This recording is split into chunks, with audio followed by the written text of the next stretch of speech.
two, one.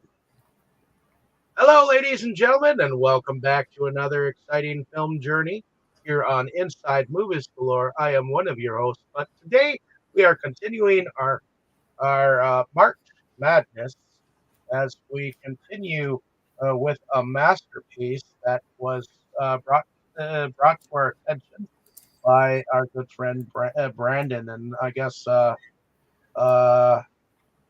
Brandon, why don't you tell us uh, about this criterion selection? So today's feature is the John R. Cherry III piece called Slam Dunk Ernest. Apparently, this dude has done a lot of the Ernest stuff. He directed Ernest in the Army, Ernest Goes to Africa, Slam Dunk Ernest, Ernest Rides Again, Ernest Scared Stupid, Ernest Goes to Jail, Ernest Saves Christmas, Ernest Goes to Camp, and Dr. Zotto and the Riddle of the Gloom Beam. So he pretty much directed all of the Ernest movies. Yeah. So this one obviously is clearly his masterpiece, done in 1995. The crown jewel of the tinfoil collection. And so he was, so that was the two films. After that, where Ernest goes to the Army and Ernest Goes to Africa were the two last Ernest movies. But this is about a simple janitor who works with this janitorial staff called the Clean Sweeps, who like to play basketball at night. And Ernest always wanted to play basketball.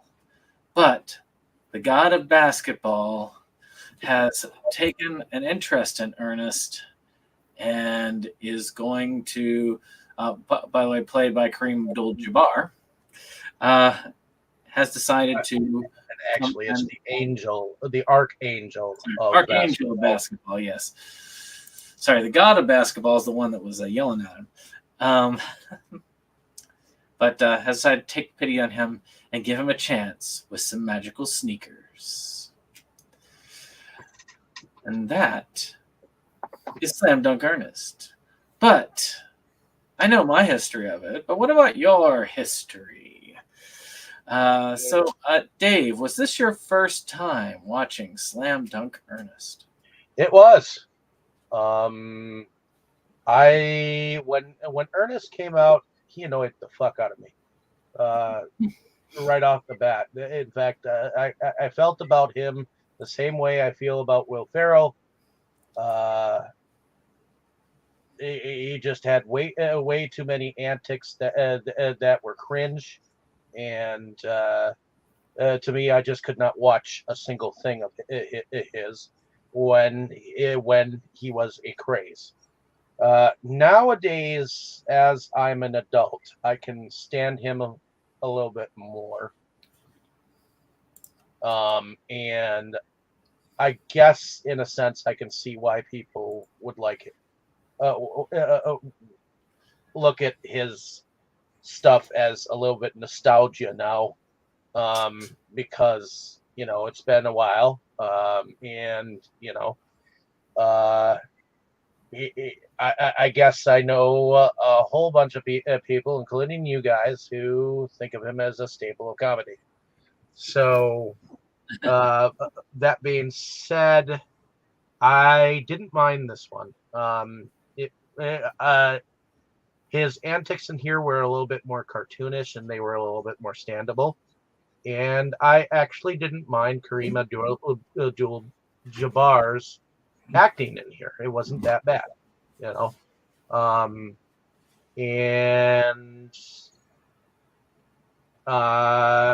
it kind of reminded me of the absent-minded professor without the flubber. So, that being said, I think that's why I somewhat enjoyed this because it was kind of hearkening back to that kind of thing, So it was enjoyable to an extent. All right. So, Tammy, was this your first time watching Slam Dunk Ernest? Yes, it is. I haven't watched any Ernest movies except for the ones that we've watched on this platform in like ages. I remember at one time, I don't know who I was hanging around with at the time, was all gung ho on Ernest, so we watched all like everything that came out. That was like years ago. So, but I don't remember ever watching this one. Um, I find uh, Ernest is okay. I mean, I guess he's funny, in his own way. But I don't know. I probably wouldn't be something that I go and watch just to go watch it. Sorry. Um, Oh, and don't apologize to me. You'll find out when I get to my thoughts on it. um, but it was okay. It was okay. He was just as weird and off the wall as I remember, especially with all his facial expressions and everything. His antics with as we get into it with the sneakers were funny. Yes. So it wasn't too bad. So I'd rather watch this than some other ones we've watched. So Well, Jacob, who probably knows my opinion of Slam Dunk Ernest already, but was this your first time watching Slam Dunk Ernest? No, unfortunately, I think I've seen this twice before. I think. So we've covered a couple of Ernest movies, and so I've gone into some of my background overall. So I guess I will try to hit the Cliff's Notes version, but for essentially speaking, I have long considered the Ernest movies to be sort of well, when I was a kid, they were very much a staple of my movie rotation. I didn't really watch near as many movies when I was younger, but the Ernest movies were always favorites. Not when I was a young child, of course, although I think I knew them from the commercials even before we ever saw Ernest Goes to Camp. Mountain Dew commercials he used to do. What? Those Mountain Dew commercials he used to do. I guess so, probably. But yeah, we've ever since they came out, Ernest Goes to Camp and Ernest Saves Christmas were regulars at the house. I saw Ernest Goes to Jail in theaters. We were, my dad always claimed kinship with Jim Varney, but I've never seen any proof of it. But it's definitely a big part of my childhood. So naturally, each new Ernest movie up until basically this one, I was excited about. And then, although I don't think I saw this one right when it came out, I did kind of wander away for a little while.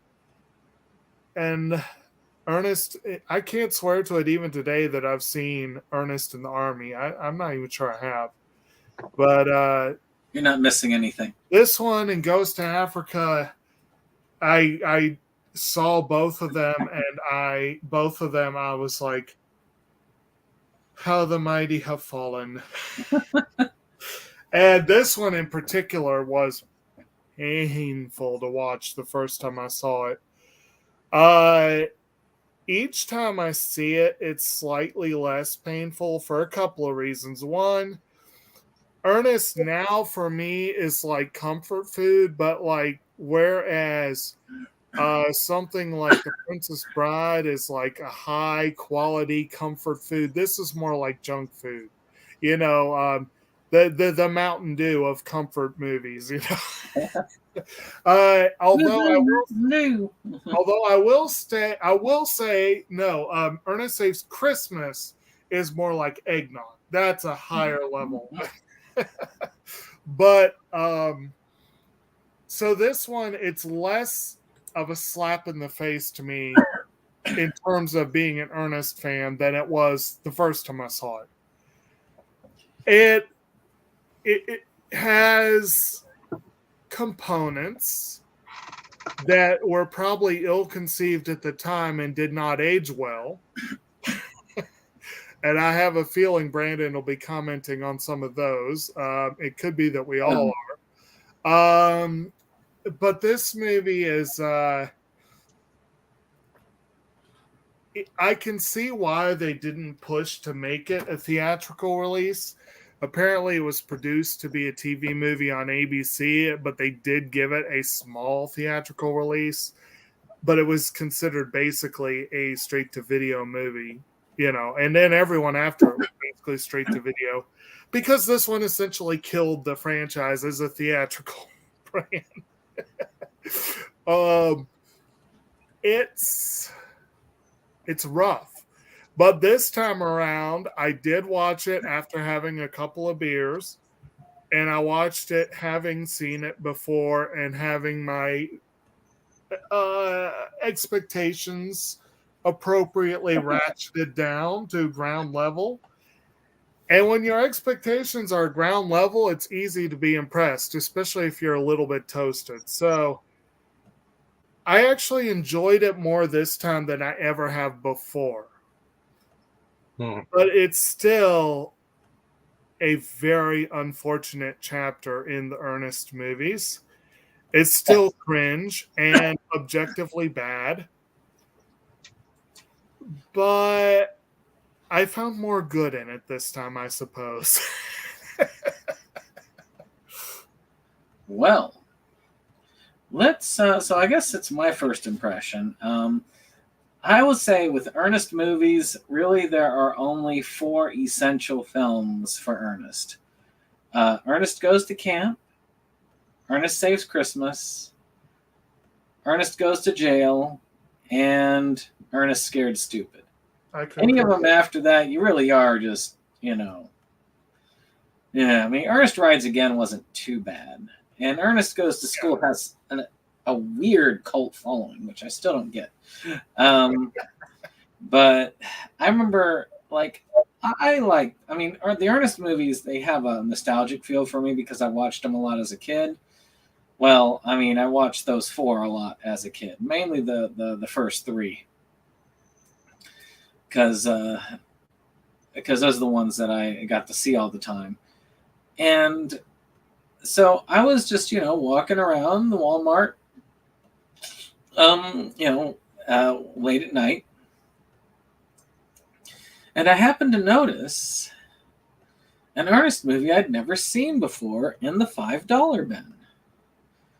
And I was like, ooh, an Ernest movie I've never seen before. And it's only $5.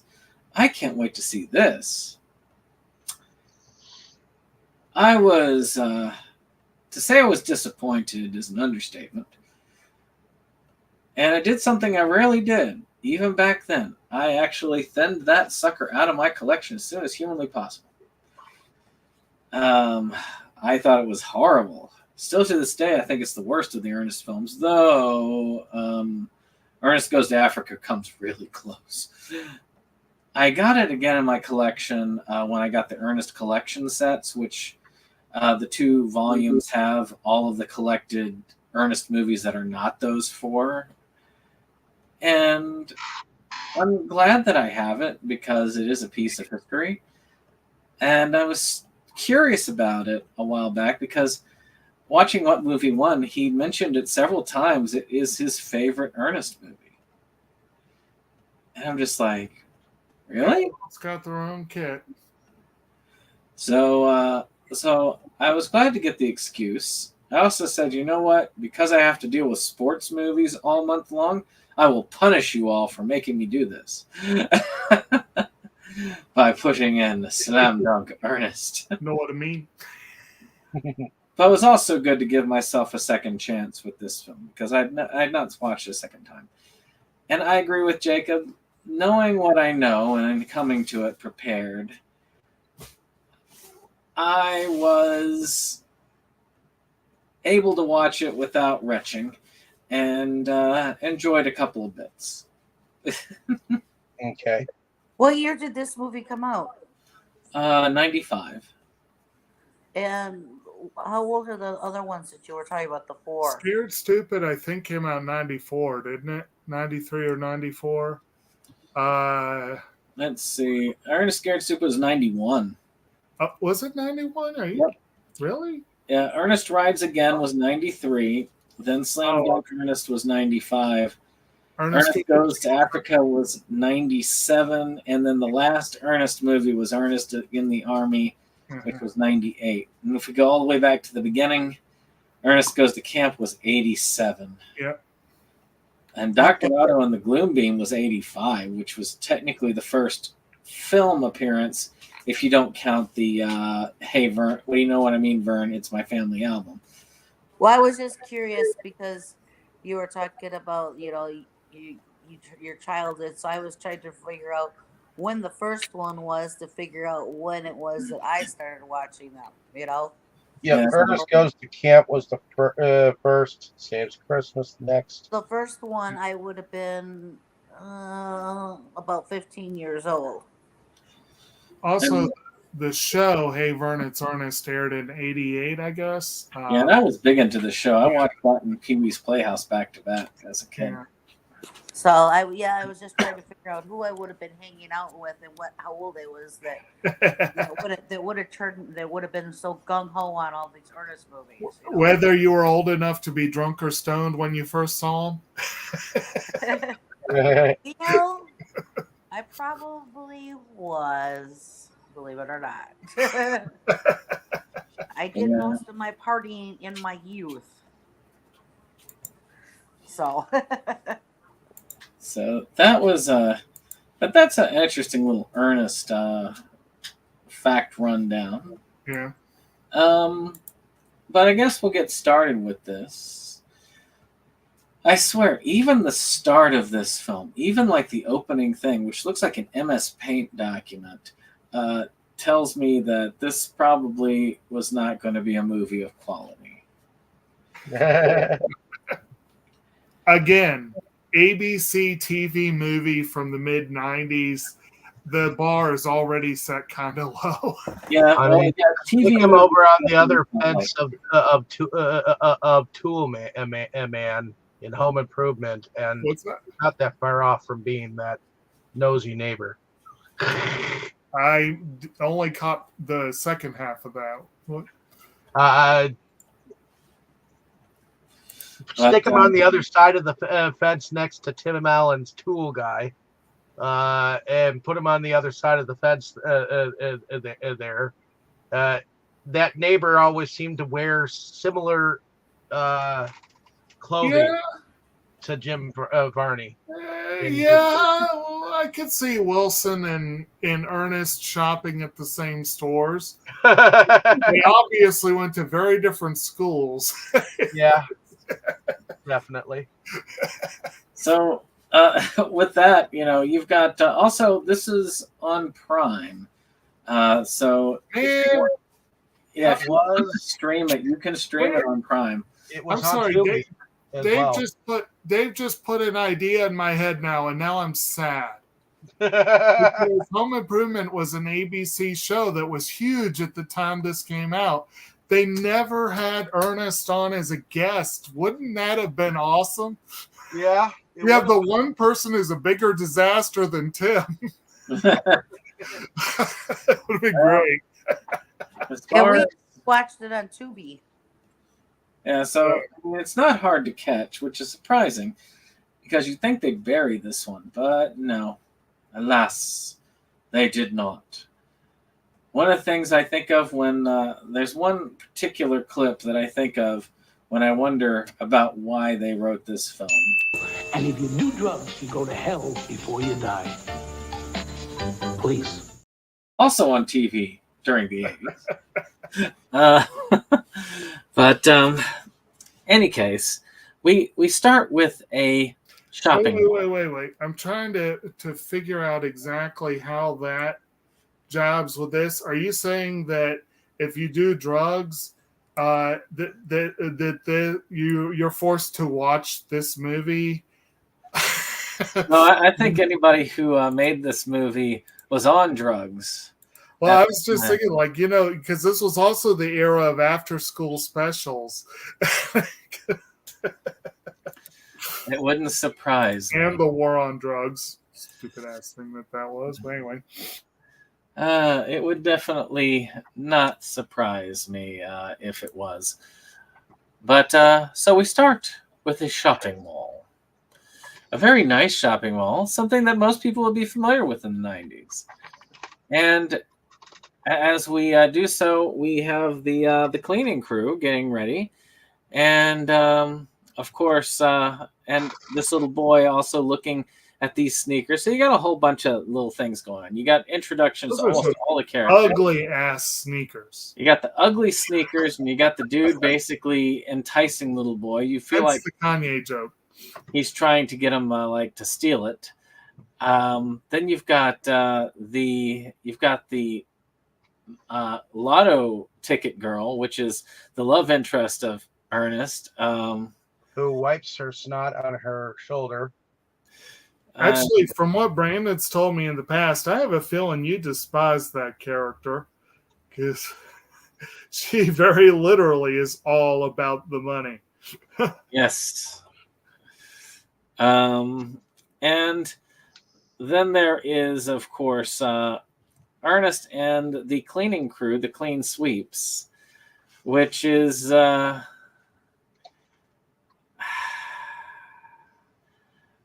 guess one would say that in a society where we're a little bit more aware of these things, this does seem a little bit racially insensitive to say that all the janitorial staff are a particular race and they all like to play basketball. But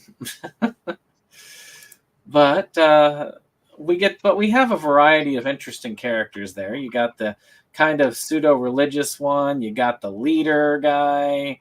You got the angry guy. You kind of have the jokey guy. So, they all have little personalities based on that. And I will go ahead and I'll let Dustin give his first impressions. And then we'll continue. All right. Okay, so I still don't know how many Ernest movies there actually are. I think this is at least the third one I've seen. I think it's the third one we've covered. We just went down the list a few minutes ago, and it was, 8 movies, I think, maybe? I thought there were only like 5. Well, at any rate... most of them are forgettable.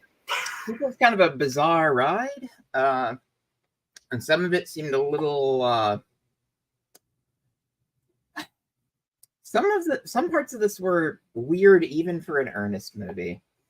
Overall, I thought it was fine. It was just kind of like, what is happening every once in a while?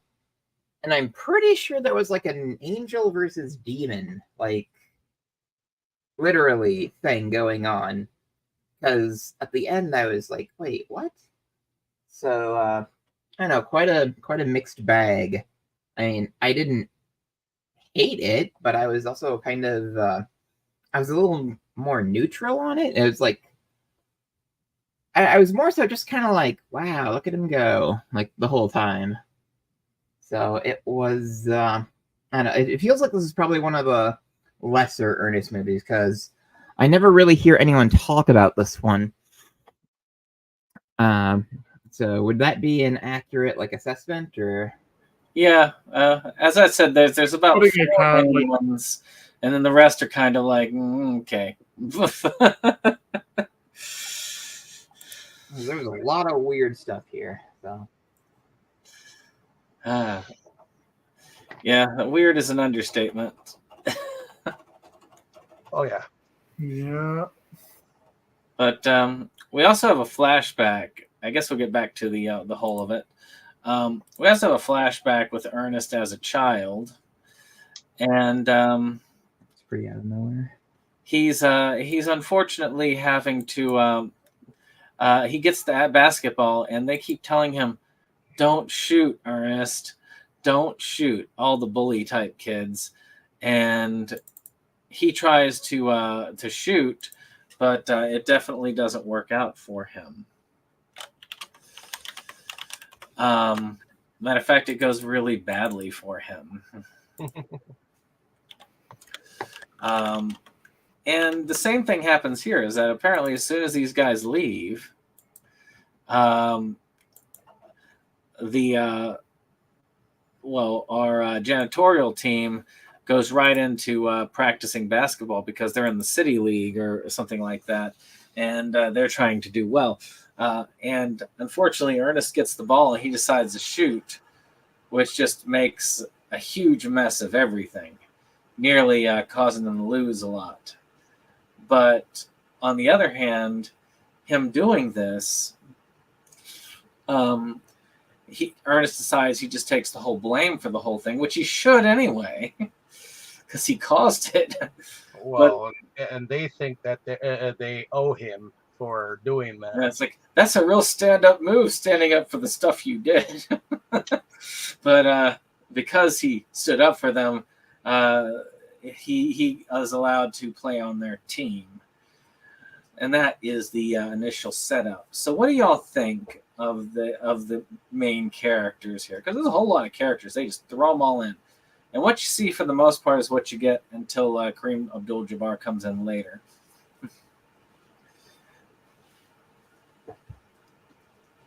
Well, I guess you have a cast of characters. The team themselves seem to be familiar with each other, and there's only really one or two characters that kind of seem like they tolerate Ernest on their cleaning crew.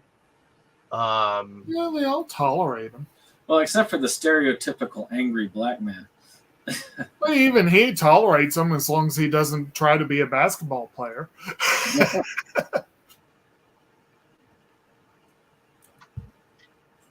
I mean, he does have a love interest in that confession stand girl who was always into the lottery tickets. Yeah. I kind of, I have to wonder.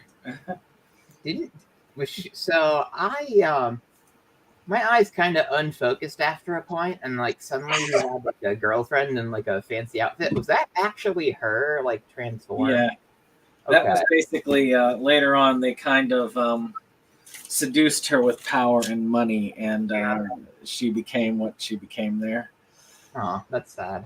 Yeah. But I guess it goes to the case that ugly makeup can do a lot, or beautiful makeup can do a lot, whichever way you go, because she definitely looked like a totally different person when she transformed. Yeah, and I did want to mention that actress, she played the voice of Miss Clavel on the Madeline cartoon, and over the extent of the movies and whatnot back in the day.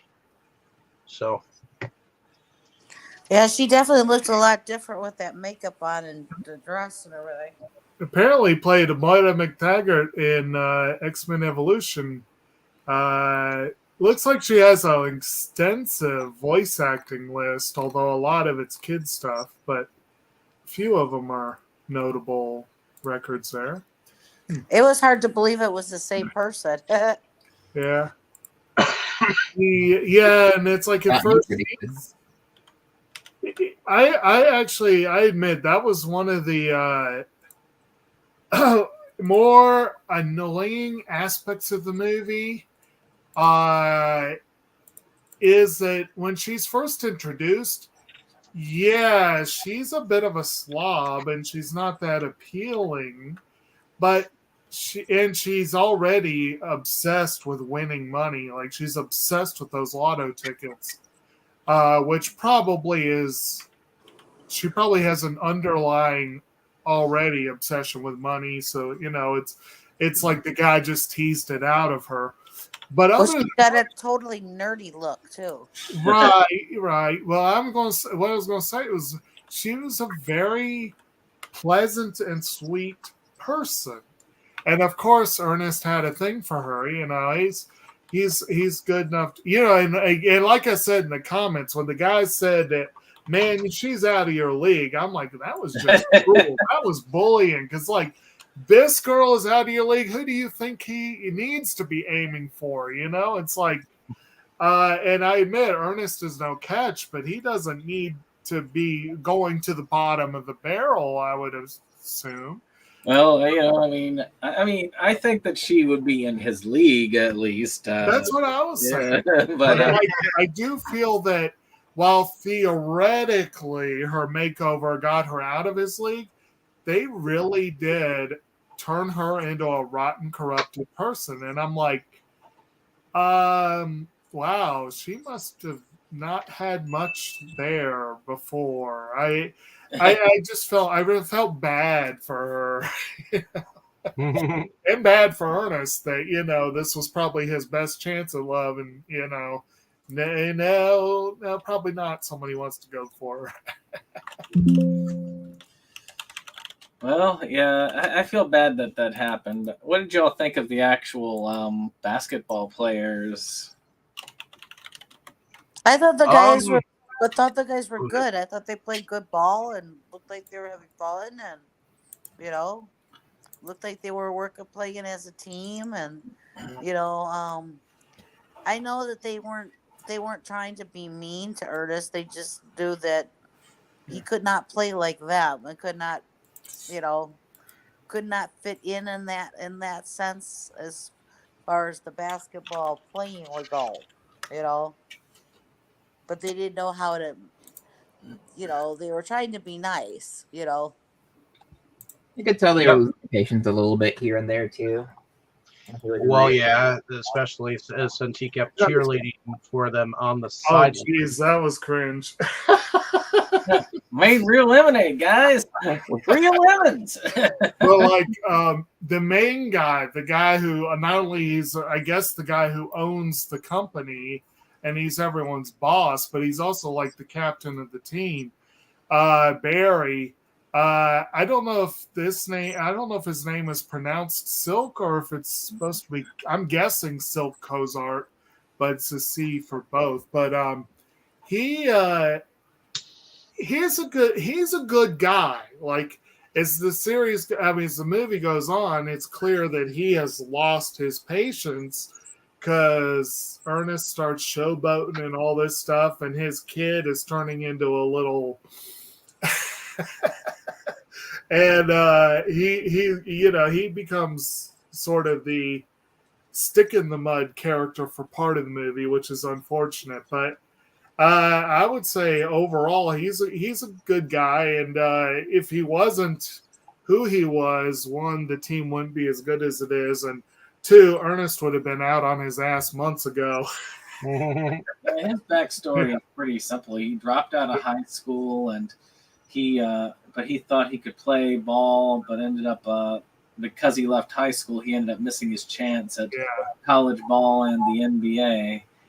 And playing in this team, he has a chance because they find out that whoever wins the city tournament gets to play against the which was the team? The Charlotte Hornets. The Charlotte Hornets, and they'll get a chance to be possibly scouted for NBA possibilities, which that's great. But many of them are probably old enough that they probably wouldn't be scouted for the NBA at that point. But hey, they can dream, can't they? But with Ernest, he ends up messing up the game. I don't remember. What is it he does that messes them up at the end? Was it because he ended up accidentally fouling them, and then they got a bunch of free shots? Yeah, he knocked accidentally- that thing of balls over. Yeah. And so that's how they got a foul, because he knocked that whole rack of balls over. Yeah, I think I accidentally fell asleep at that part. Not at all. So since they got the foul, the guy got well, I guess to go the free throws or whatever, and then that's how they lost. But they all got PO'd with Ernest and left him alone. And he was so sad. Of course, you could tell they had no respect for him anyway. I mean, look at the darn jersey they gave him. -0. I had missed that. Damn. Yeah. -0 cleanup. And it wasn't even a jersey. It was actually just markered in. Yeah, it was like they just threw some like white out on a blank jersey. But he's sitting there moping on his own. But then Kareem Abdul-Jabbar comes in and introduces himself as the Angel of Basketball. And Yeah, I almost thought he was going to break into a song like he did in Ernest Goes to Camp. I would say. I thought you were talking about Kareem Abdul-Jabbar. No.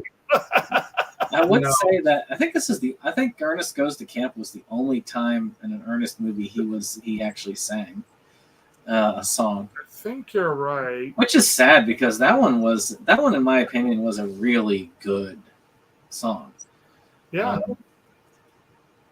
And like I said, according to the IMDb fact page, not only didn't do it in one take, but there was not a dry eye in the house. But I would say that Kareem Abdul-Jabbar was definitely a swinging low in the acting for this, but I've also seen the other things he did during that time period. So I'd say it might be a little bit lower, but not that much lower. Apparently, IMDb said, I think it was the director, John Cherry, who said that he was one of the nicest people he'd ever met, but he'd never met anyone with so little personality. So, it's like, okay.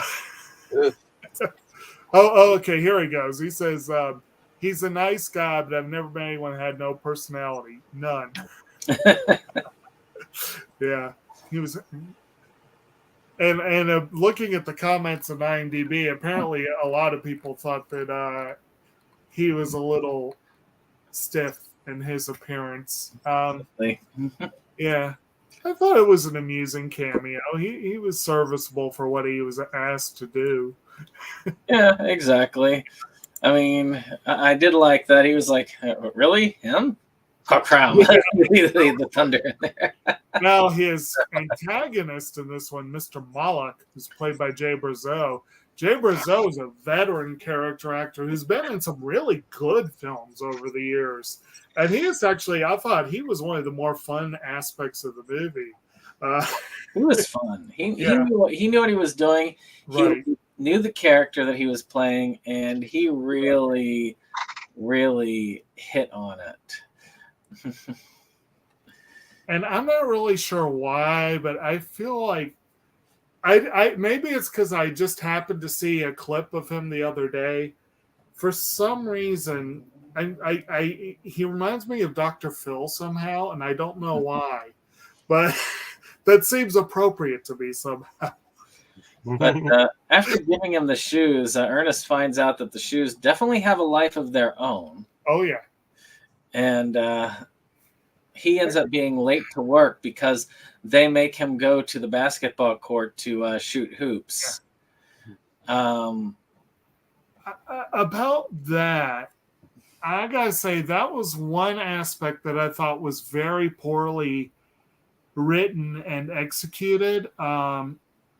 Because like there was some interesting slapstick, although the part where he tried to show them walking apart while he was in his bed, and and I'm like, that just looks so many levels of painful that I can't really call that funny. It's just ouch.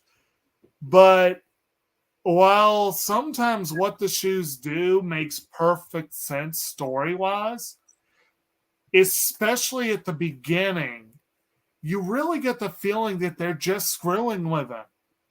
That they're like either that or that they are completely wild and he is supposed to somehow tame them without having any clue what to do. And it almost seems to me like that's the more logical aspect, I guess. Like, but I just don't feel like there's a lot of logic to those scenes because they seem to be actively torpedoing his efforts at first. All efforts, even the ones that would help. You know what I mean? So it's like later on where they're like trying to block him from going after Irma or things like that, it makes sense. But those early scenes, it's like, what the hell? If these shoes are sentient, what are they doing? Yeah, they really had a life of their own. Like they even like kind of talk with like those squeaks. And it made it kind of creepy in a way. Like I wasn't really sure what they were gonna do, you know.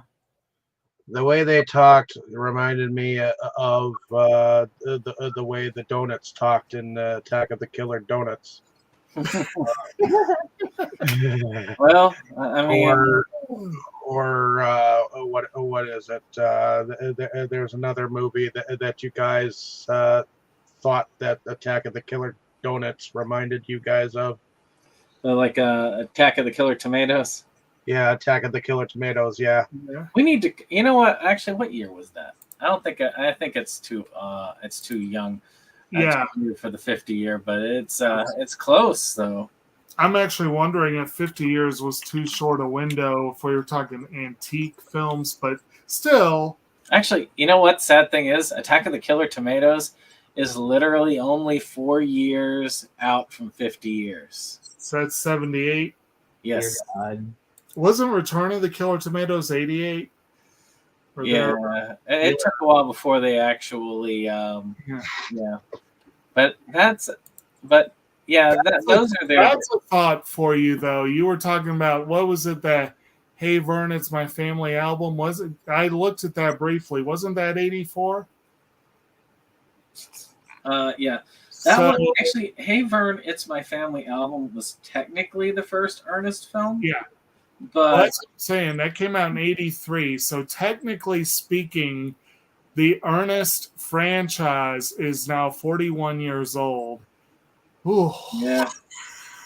Oddly enough, though, I can say that Ernest, actually, it's sad. Ernest came about during my timeline, basically as same here.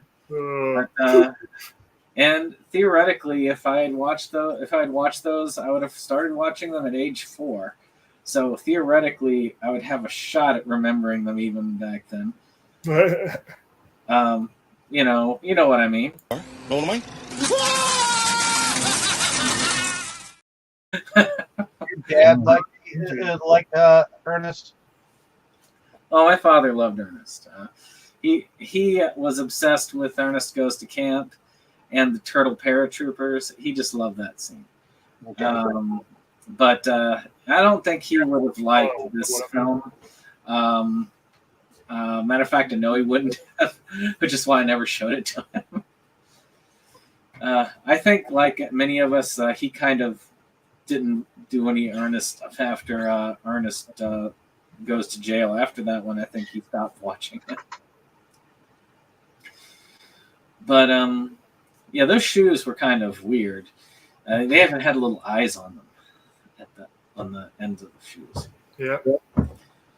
But so you did mention that there was a pair in the show window of the store. Yeah. Yeah. When I started off saying that the devil character was kind of tempting the boy to with the shoes, those ugly, ugly shoes, which you would think they would hamper your ability to play sports with all that junk on them. I think supposedly they were modified Air Jordans, but the thing is they were so heavily modified in ways that it was like, those are just ugly. Those shoes are barely functional. Right. But so he gets back there and he's late, but it turns out that they're not going to be able to play in the tournament because the boss is like, nah, you guys are going to stay here all night cleaning until I approve.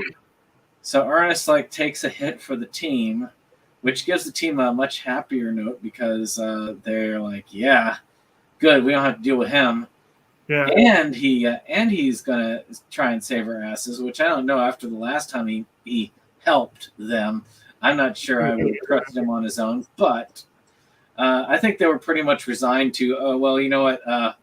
This is a small chance, but it's likely we're going to lose our jobs anyway.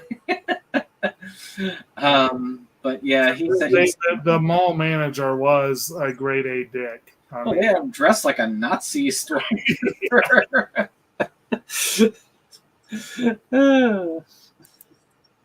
But apparently Ernest first gets to use the power of the shoes fully to his advantage by cleaning the mall, and for once he actually does a good job. Makes me wonder if he actually had made the switch with that killer version of Ernest. I don't know if you remember in well, I think you're the only one who watched that one, Jake. And Ernest goes to jail. It's like, yeah, where he's haven't you noticed? Haven't you noticed how the floors in this bank are actually very clean? Yeah, that's the one where he changes places with the. Which actually is one of the most disappointing aspects of this movie. I think it was the first one where he did not don another character during the course of the film. Straight him. It was just straight up Ernest, and an overly exaggerated Ernest at that. Like, actually, yeah. And I would have thought maybe it was the director, but this director has worked with him for every single one of his films. I know. It's like, what were they thinking? Supposedly, the old lady from Ernest Saves Christmas was supposed to originally have a cameo, but like as a separate character watching in the stands. It probably still would have been Jim Varney playing the character, but it's like they were going to make her a separate character. I'm like, of all the movies, this would have been a good one for him to have a couple of different, I mean, he had the personality switch when he became a showboating star, but it's not the same, and that just was not a likable personality either. So it's like, yeah. And I mean, what they should have done is just have Ernest play his own love interest in this one. And then it would have even stung even more when they said, "No, she's out of your league." Oh man, I will say one thing though. At least, I don't know if it was a temptation. I don't know if it was on the table. I don't know if they thought about it. But there were certain ways of dressing up that, thank God, they didn't go with. Yeah. But yeah, I thought that, but he gets in there and of course he cleans it. He gets to the basketball game. One of the guys does get injured. And they're about to lose out when Ernest comes in there and they just said, stand there. And I thought, okay, there were a few parts in this that I genuinely thought were kind of funny. Not many, but there were a few. And they have Ernest stand there and they tell him, okay, don't move, don't touch the ball, don't do anything. Which, of course, he takes that literally, which I would too if I was in his shoes. And he just lets the ball go. I was like, what are you doing? You said don't touch the ball. So that was rather amusing. Okay, touch the ball. I thought that part was funny too because he just stood there like, and they're like, well, he's like, He did exactly what the team captain told him to do. Right. But he does end up starting to pass the ball and only passing the ball as he's ordered. And then they tell him he can shoot, and he's able to finally start dunking the ball and showing the real power of the shoes, which gets the attention of several people, including our devil stand-in and the son of the main good guy, who has that whole idea of the trappings make the man, not the man himself. Concept. But in this case, oddly enough, the trappings do indeed make the man because he wouldn't have been doing that without the shoes.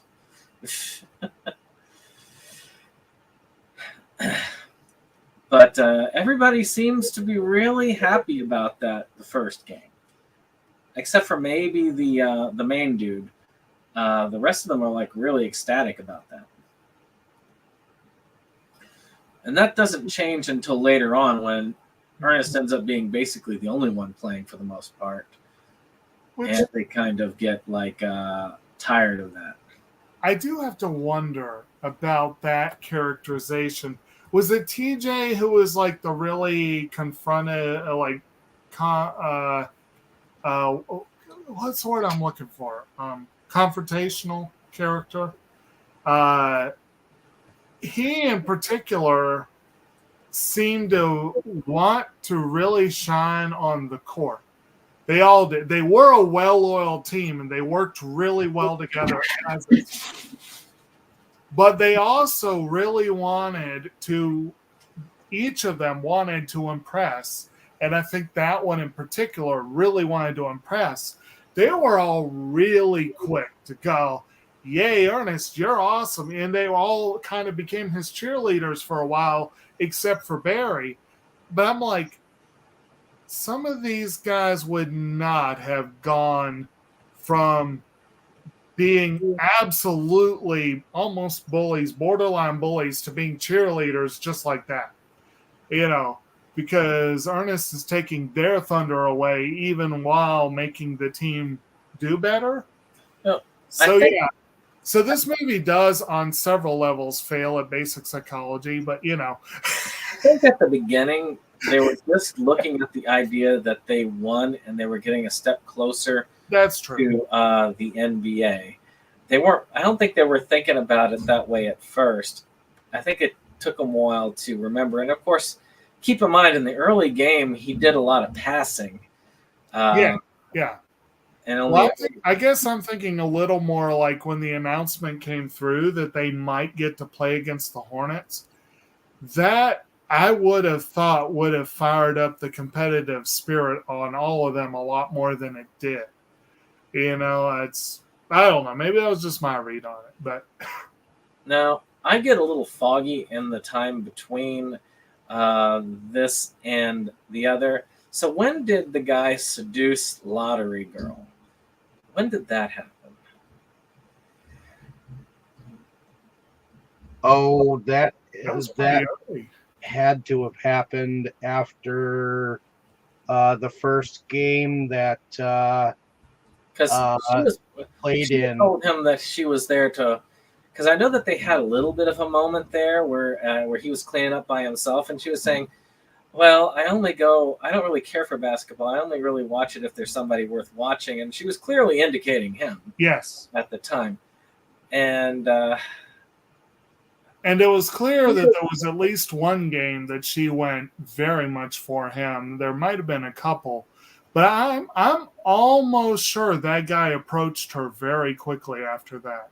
I mean, yeah, it was after the first game that he showed off the shoe power, but I think he was using her to try and get at him. Well, yeah. But I can't remember when that happened because I admit I kind of zoned out in that part a couple of times. But go ahead. If y'all remember it very well, definitely. I guess I'm not the only one. I'm trying to think. When it happened, so I was sort of lost on that after a point. It had to have happened like off screen because the moment that she showed up next to the guy who owned the place, he was ushering right before the big Charlotte game, Ernest into a limo, and then we had that somewhat acidic looking repetitive money thing. But before that, Ernest has a fight with his shoes to get the phone book. And he gets the phone book because he's trying to call her. And when he calls her, that dude is sitting right next to her. Yeah. And he's telling her what to say because, he wants to ask her out on a date. And she's, and then and dude's like, "Oh, you just won the lottery," you know. And then the next thing you see is she shows up at that dinner, all dressed to the hilt with all the makeup on with that guy. Yep. And So, then they usher him out. so let's talk Yeah. about something that is definitely does not hold up to today's times. The fact that he uses a phone book. Because I don't know about any of y'all, but I can't think of many in Gen Z who would probably know what much that is. about a phone book or a landline for that matter. And I really think that the millennial generation was the last one to really use them. yeah, and he was using a dial phone too, right? Like, Hey, I still remember when they used to deliver it once a year. They yeah, still do where I'm at. I still get the phone book in the yellow pages. I don't know why. Yeah. I don't even have a landline, but hey. they did have a little bit of a joke. I can't remember what her name was, but it was not exactly a common one. And he went through what, like 3 pages looking for her just on that name. It's like, okay, interesting. I guess I think he makes a comment about they must have settled in the area or something like that. But yeah, I mean, that's a lot of any name to be in the Charlotte area, you know, let alone a weird one. But that was interesting. The that was definitely early on before and Ernest on his own started doing a lot of showing off, starting doing like he you know, he went into that cocky mode that he often goes into in his movies. But it was really when they showed up at the dinner and took him on the limo ride that he went beyond into just asshole mode. See, and I don't even remember that part of Yeah. the movie. I See, admit. I remember the moment where he was acting somewhat like Pepe Le Pew dancing with the mop. See, I remember that part. Matter of fact, my memory kind of stops right after the phone book scene and picks up again after when they're talking about the final game and they're looking at him and they're saying like, yeah, you just play on your own. Yeah. Uh, Clearly you blacked out a bunch of it. yeah, Well, he maybe. basically showed up like, what's her name? Ended up like announcing him onto the court like he was part of a circus, and they brought him in on on something, and he had some silver suit on that had an E on his belt buckle or whatever, and a cape and everything, and he just looked kind of funky, like he was like Evil Knievel. It did kind of seem like they were kind of bringing him in all like circus performer like. But essentially, the whole of it is he acts cocky. The team starts to lose heart in him. Barry And gets he seems to be the only player on the court. and they start to realize that this is not fun, that this is no good because he's the one doing all the stuff. And even Barry's son is like, I'm idolizing Ernest because he's got the shoes. And I believe the kid actually steals a pair of the shoes at this point as well. Yep. Yeah, I think he slips out during the game, goes back to the mall and steals the shoes. Yeah. And of course, that really is, I believe, the whole devil versus, like the God versus the devil wagers that you see, like, back in the Old Testament and stuff. And I think they're really not wagering over Ernest, but wagering over the kid. But when we get to the final game, Ernest realizes as he's getting over there that, he truly screwed up. And he sees the error of his ways and decides to basically, he's just going to pass the ball. And at first he starts really doing really well against the Charlotte Hornets. And then he realizes that this isn't any good. and just starts passing the ball. And they first start scoring on it, but then the rest of the team wakes up and realizes, hey, he's trying to help us out. Well, Well, basically, he's already basically taken the, shoes off. well, basically the first half he's dominating Charlotte, and they're literally sitting on the court doing jack shit. But then in the locker room, they dress him down hard, and that's when he takes the shoes off. And it's the second half that he starts trying to get them to take over. Well, he ends up faking an injury essentially, and Yeah. so that the other guy who was injured before finally gets back in, and they do well. Skipped over that whole part. The whole Malcolm X wannabe who has a hot thing for the announcer, who apparently is at all these games, including the professional game. And he's been sitting with her this whole time after his injury. Oh, he was having a good old time just being Yeah, out he's having a good old time. Yeah. Dr. Love's her name. But he ends up letting them do that, and they of course get to shine on their own. And one line that they say early on is that we're saving you for overtime, which they happen to go into overtime, and they decide to give Ernest a chance to score the last point, which he ends up doing with his ungodly, horrible throw at the end to save the game. This, of course, this heartfelt thing reaches the boy who returns the shoes, allowing the angel of basketball to win over the devil, as basketball is wont to do. But the girl, but the lotto girl still goes off with the devil guy.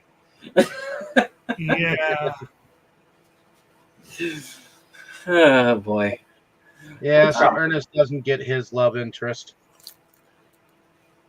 But that is essentially Slam Dunk Ernest. So what do y'all think of it as a whole? I mean, it's not as bad as it was still a watchable movie. Like, I didn't hate it. Like, I didn't get bored.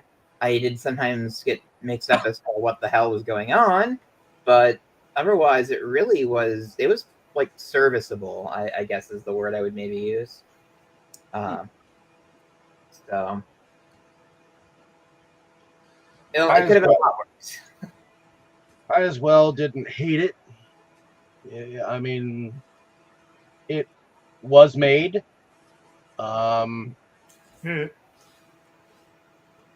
Like I said, it kind of reminds me of like some moments like from like the Absent-Minded Professor type movies that Disney originally did back in the day with Flubber, and that nature, because and then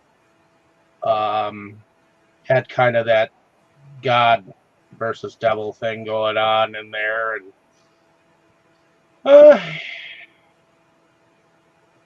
I mean, I don't know what else to say about it. Exactly.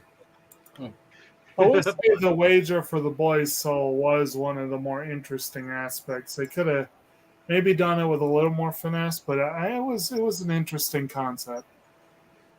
Yeah, I actually thought that was probably the best part of it, was because I admit I had missed the whole devil thing that the guy was until the end of the movie. I was definitely out of it for this film when I watched it. Well, Moloch is a name of the devil, I believe, if I remember correctly. Yeah, it's for some kind of demon. I think it's a pretty obvious tell. I mean, they used the name Moloch in the Sleepy Hollow series, so in reference to that kind of a character. So, also a Mortal Kombat monster. Yeah, it was, like I say, I thought it was an interesting film. I did not like it at first, but I feel like I can tolerate it. And that's about what I could say for most of the later Ernest movies. Is they're definitely tolerable. As far as production goes, Well, what did y'all think of the production design on the film? I mean, there were a couple of special effects here. I did say that I felt like the opening thing looked like something that was done for big TV, but Well, for a mid-90s TV movie, it was all right. Someone said something about the mall being really nice. I personally thought it looked really dead and empty. like modern malls. Even more so.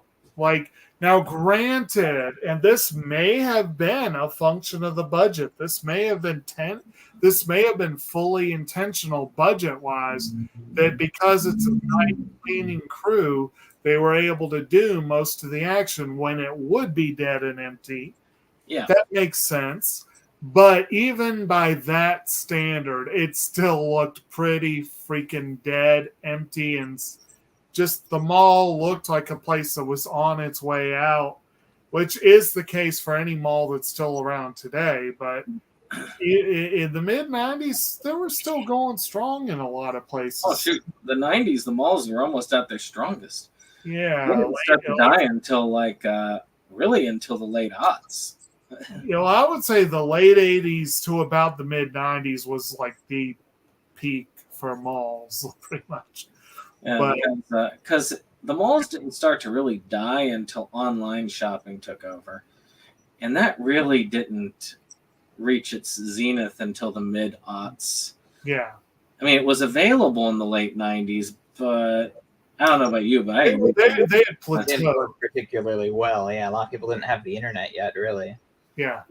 So, and it wasn't really until the mid-aughts that people started to get ready access to high-speed internet. Yeah. I mean, it's hard to think of it that way, because I think to myself, well, no, as soon as it was 2000, we all had high-speed internet, and we're all doing no. It was not like that. My family had dial-up until 2008. So Yeah. I mean, I had dial-up on my computer in Emporia up until the mid-aughts. So, actually, I think pretty much for the entire time I was in Emporia. So probably until 2009, which yeah. Life was a different. Were you in that? Were you there that long? Yeah, I left Emporia in 2009. Okay. Yep, that's when I first got my job here in Chesterfield, which I've been doing work where I'm at now for 14, almost 15 years. 15 years this October, as a matter of fact. Good times. Yep. So, Tammy, what did you think about production? I thought it was okay for what the movie is. I mean, granted, you had your weird spots, where he's daydreaming and then when he's got the tennis shoes on, he's not really running. He can't run that fast, and he can't jump that high. So, I guess And the no, effects, he can't really hang in midair. No, so I guess the That's effects, what stunt people are for. Hey, I guess the effects basically did go with the movie, and so I guess they weren't really that over the top, because it's not like he went and jumped into outer space and then came back down. If they had kept going, he would have gone to space. yeah. Oh, that actually there would be 2 Ernest movies that we haven't seen. They came close, but Ernest in the Hood. Oh no. And Ernest in Space. Can you imagine Ernest wanting to be a rapper? Oh dear God! No. And you know they would have tried to pull that in the 90s. That I would don't think so. I can't Okay, imagine. supposedly, this one had a few kind of iffy moments along those lines, and it was like, oh, that would be so too far. Yeah. supposedly there was something on the soundtrack that was sung by Jim Varney called "Our Love Festers," Okay. which I don't know where it popped up or where it was, but IMDb says it was there, and I guess it's uncredited. I don't remember that. Neither do I, but it was written by Bruce and Arnston, Arnston. whoever that is. Yeah. Yeah. Indeed. Well, speaking of music, what did y'all think of the soundtrack here? Award-winning soundtrack, indeed. I honestly don't remember it. There was a soundtrack. Well, the composer. Let's see. The composer. The composer was Mark his Adler. He had never written a symphony as beautiful as he used here. No, he but knew that it would be. I guess this is the interesting thing. The composer of Ernest, a Slam Dunk Ernest, actually worked on Blue Velvet a little bit in the music department. The Unbearable Lightness of Being, the Rat Pack movie. He was the composer behind, and he worked on the music department behind Amadeus. Wow, that's kind of an interesting slumming that he did here. Well, he's done a ton of other stuff. It looks like, but those are some interesting things to know about the guy. So looks like a lot of stuff on Nova and documentaries. He's been behind composer-wise. I don't remember any of the tracks on this.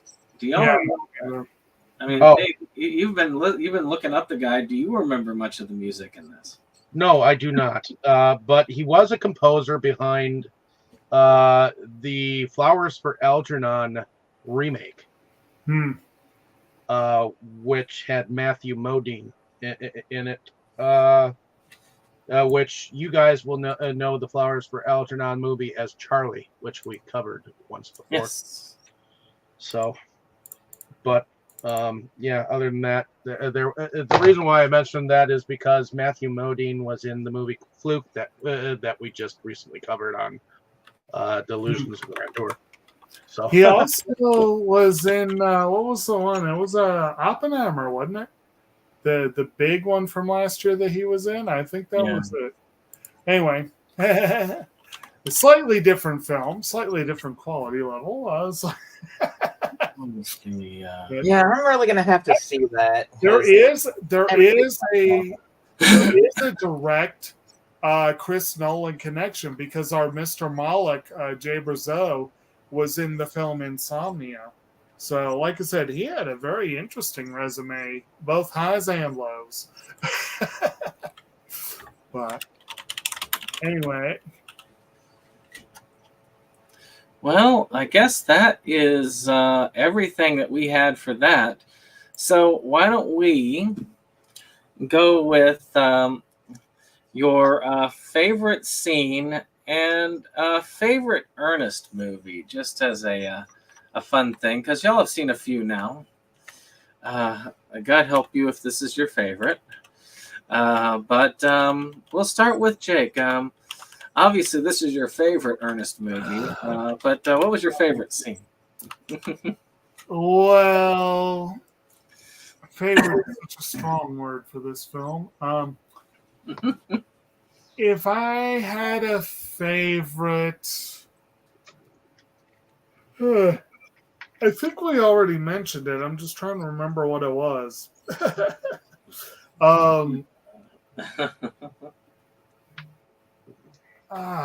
Geez. So favorite scene, and well, I will have to say, while I'm trying to come up with a particular scene that I could call a favorite, I think I've said before, Ernest Saves Christmas is probably still my favorite. They all of the first four have their own special charms for me, but I feel like that is the best one overall. And it has the snake wrangler scene that's just the best in the whole franchise.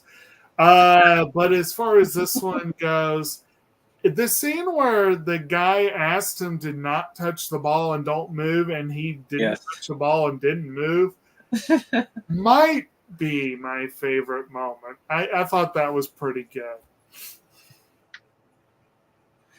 All right. How about you, Dustin? Favorite scene, favorite Ernest movie? I think it would have to be at the end where the angel and devil kind of reveal like what they are, and have That's that little like conversation. It's like, well, you got me this time, but you played a good game. So I liked that because I wasn't sure what the hell was going on with those two characters until pretty much that moment, and it was like, oh, that's pretty interesting. I would like to know more. And then for a favorite Ernest movie, I feel like I would enjoy Ernest Scared Stupid, but I haven't actually seen it yet. So from the ones that we've seen, I think Ernest Saves Christmas was probably my favorite still, just because it had kind of the best quality that I can remember. I mean, the camp one was pretty fun too, but the Saves Christmas sticks out in my mind because I actually had seen it before we covered it, and I just for some reason did not remember Ernest in it at all. One of these days, we'll have Very to cover funny interacting fact. What? One of these days, we'll have to cover the last two of the Yeah. good Ernest movies, so we can just have at least those covered. Get the full This one size. doesn't- And I think you are correct, Dustin. You should check out Scared Stupid eventually. If we don't get to it, it would still be worth checking out. It's still a lot of kids' favorite Halloween film, especially from the time. Most kids at the time loved Indeed. that film. Yeah. Even those that don't like Ernest. So, Tammy, what was your favorite scene and favorite Ernest film? I guess my favorite scene is that whole thing when when he wants to call the girl, and the whole fight that he has with the shoes. First he tricks him and he goes on the ground, and then and he ties the shoes up just so he can get the phone book, and then he has a whole fight with them just to get the phone. I mean, I thought it was funny. Favorite Ernest movie? Oh, I don't really remember any of them except for the ones that we covered. I mean, because it's been so long since I watched any of them, except for what we've covered. So if I'm gonna go with that, I guess I go with the Christmas one. All right. So, Dave, scene and favorite Ernest film. Well, my favorite scene is the one where he dances with the mop. I'm sorry, for some reason that just was funny to me. The only funny thing that he did, except for when he actually hung for a couple of moments above the hoop. This is the hang time, or whatever. Hang time. I don't really have a favorite movie. All right. So for me, I agree with Jake. My favorite part is when he's sitting there and it's like, well, you told me not to do anything. I mean, that's the only time I remember actually laughing out loud. So that's got to be my favorite at that point. And my favorite Ernest movie is Ernest Goes to Camp. That's a pretty easy one. Though I will say that Ernest Goes to Jail does have some of my love because I used to watch that all the time as a kid. Yeah. So, with that being said, I guess that's it for our Slam Dunk Ernest, and I will hand it over to Dave for outroisms. Okay, let's start with you, Tammy. Tell us a little bit about yourself and what you do. I go on this channel and another one with David, my fiance, and talk about movies and listen to everybody else's opinions, and sometimes get to check out some really neat movies, sometimes not so neat, but it's still it becomes very interesting. Um and then in the summertime I enjoy going to the car shows and taking my car out. So that's about it right now. Okay, heading over to you, Dustin. Why don't you tell us a little bit about yourself and what you do? Well, I collect horror movie stuff on YouTube at my channel, The Crypto Horrors, which I am just trying to get to a place where I can actually make stuff for again. I do have things to show off, and I do have some ideas for maybe video essays or some other like horror-related content that should be fun, I would hope. So just go follow The Crypto Horrors here on YouTube. I think you can find it with my new name, Cryptaxis, which I've been using in other places. That's also my handle on Twitter, Cryptaxis, where I hang out quite a lot. So if you want to follow me there and hear some of my crazy opinions, that's the way to do that. And I have an Instagram for my horror stuff as well, which I'm trying to get back into the groove of using too. And that has the same name, Crypto Horrors. So yeah, just give me a follow, and hopefully we'll have some new stuff relatively soon. Alrighty. Heading over to you, Jake. Why don't you tell us a little bit about yourself and what you do? I'm Kotobukijake. I am an occasional co-host on SeptumSin vs. World YouTube channel, but most of the time I keep very busy with my day job. I also am still, as we get into the warmer months and the growing season, I'm going to be doing more and more outdoor stuff. So that takes up a good amount of my time. But and actually yesterday I had a very interesting moment. I found for the second time in my life a wild eel, so that was kind of cool. Oh. But I do try to make time to watch some movies, to join these folks once a week for these discussions, and occasionally some other stuff going on too. I guess, Brandon, we've got 2 weeks out on the next anime. Yep. So- not this week, but next week we're doing X-Men anime. Yes, so we did Oh My Goddess last month, and we're doing X-Men next month. Both selections of mine. I was trying to keep it kind of random, so that'll be kind of fun. And then that's just about does it for me for now. And I guess, Dave, do you want me to go ahead and set up next week, or do you want me to do that at the end? I'll shoot over to you at the end. Okay. So Brandon, why don't you tell us a little bit about yourself and what you do? So I'm SeptumSin, a SeptumSin versus the world. We do like physical media, and we try. Once I have stopped overextending myself and have time to film for the show, we will be back in full blast again. But in the meantime, I have been doing some work on the channel. I do weekly updates. For those of you who like anime, I give a brief show on Mondays of every anime that is coming out for that week.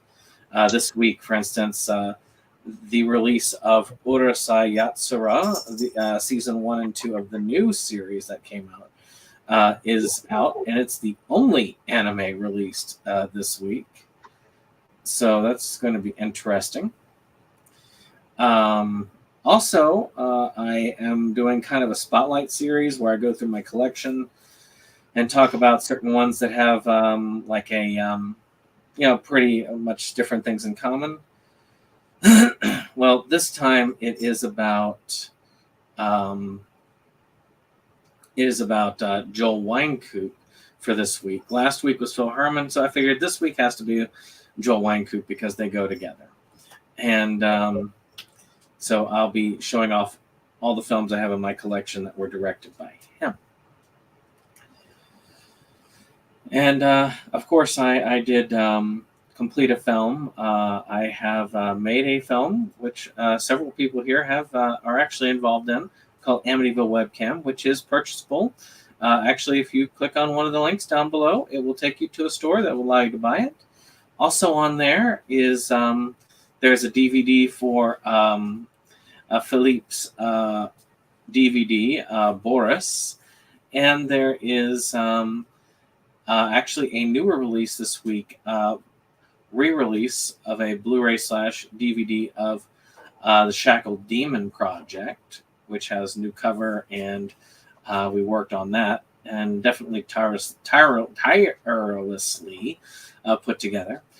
And we're hoping within, well, at least we're working on uploading now Tales of the Forgotten, so we're hoping to get that released sometime soon as well. Yep. So, is that pretty much it then for you? Yeah, that's it. Okay. And my name is David Strege. I'm one of the founding fathers of Inside Movies Galore. So thank you for coming along with us on this fantastic journey that we've been covering during March Madness, where if you didn't get your sports itch in, we have at least covered a few of them. So hopefully you can check out some of our discussions that we have done. I also moonlight under a different channel called Delusions of Grandeur, where we go on simultaneously on Sundays. Where this last week we covered Fluke. This next week we'll be covering Hackers. So I'm looking forward to talking about that. And as Brandon has said, we have finally gotten the final art done and loading the first act of the Tales of the Forgotten to be released probably sometime this next week. So look out for that as well. I'll finally be able to stick a release date, at least for the first act, out there. So, but definitely on the Delusions of Grandeur channel, keep a lookout for that update. And also I do some video pickups and video reviews from time to time, and I've been doing some interesting gameplay on different games that I've acquired. So check out some of those. Like, share, and subscribe. Let us know down in the comments whether you saw this movie or not, whether you liked our discussion or not, and we'll see you next week. For Jake, what movie are we going to be discussing next week? Well, since it is March Madness, and we most people associate that with basketball, naturally, next week we'll be going to the exciting world of cricket for the 4-hour movie Lagan Once Upon a Time in India, subtitled, and you guys would hate me so much if I was telling the truth, wouldn't you? I actually might put that movie up at some point because it's actually really good. But a 4-hour movie about cricket was not on my agenda for this go round. We'll be doing a 2-hour movie about tennis, which is just as exciting. We'll be doing a movie called Battle of the Sexes, which is the true story of the 1973 exhibition match between Billie Jean King and Bobby Riggs, where Riggs is played by Steve Carell and King is played by newly minted Oscar winner Emma Stone, with a supporting cast including Andrea Riseborough, Sarah Silverman, Bill Pullman, and Elizabeth Shue. So should be it is a pretty interesting movie, but going to be just a little different from this week's selection. What a hoot. Okay. So on that note, hopefully you can let us know down in the comments what you thought, and we'll see you next week here on Inside Movies Galore. So everyone say good night. Good night. Good night. Good night. Bye.